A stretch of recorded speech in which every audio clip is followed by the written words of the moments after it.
this report.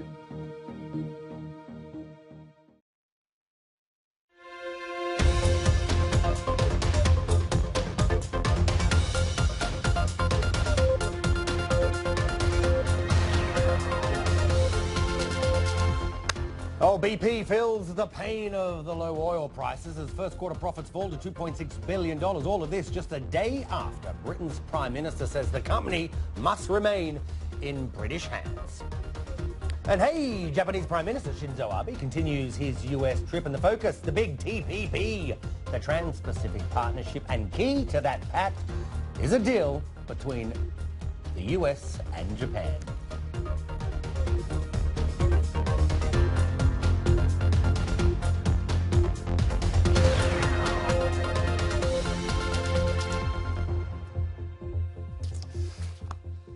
Hello, everybody.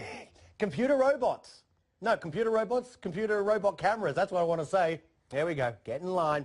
Hello. Welcome to the program. A fascinating and exciting snapshot of all the latest in the world of business and money. Lots going on.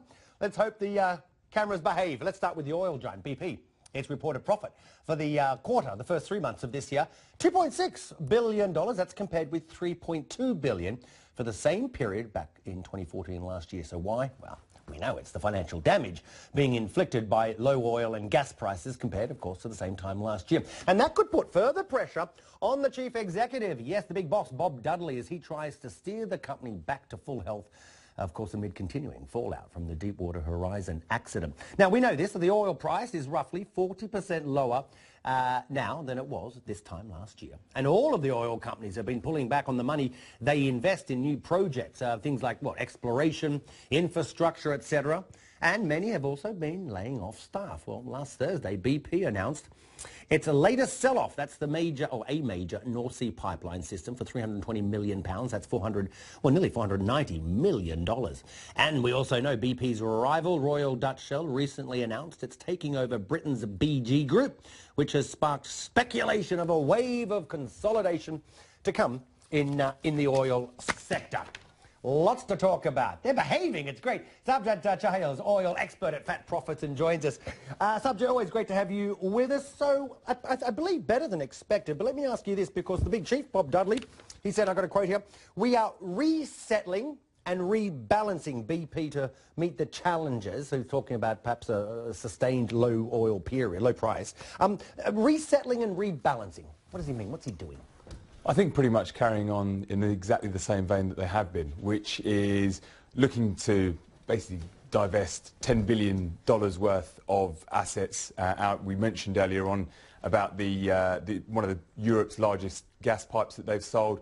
They're now actually canvassing to try and sell another $2 billion worth of pipes over in the States. So there's a lot going on for them in terms of reducing the amount of assets that they've got in order to raise money. But this is something that they've been doing since 2010. This is a shrinking BP. It is, without a doubt, yeah. And I think that's likely to continue. And, you know, the fact that this morning with the announcement said that they are committed to getting rid of a further $10 billion. Well, what do you make? All the rumours of speculation. We had, what is it, a couple of weeks ago, I believe, wasn't it? We saw the announcement, Shell, Britain's BG Group, big acquisition, big takeover, really.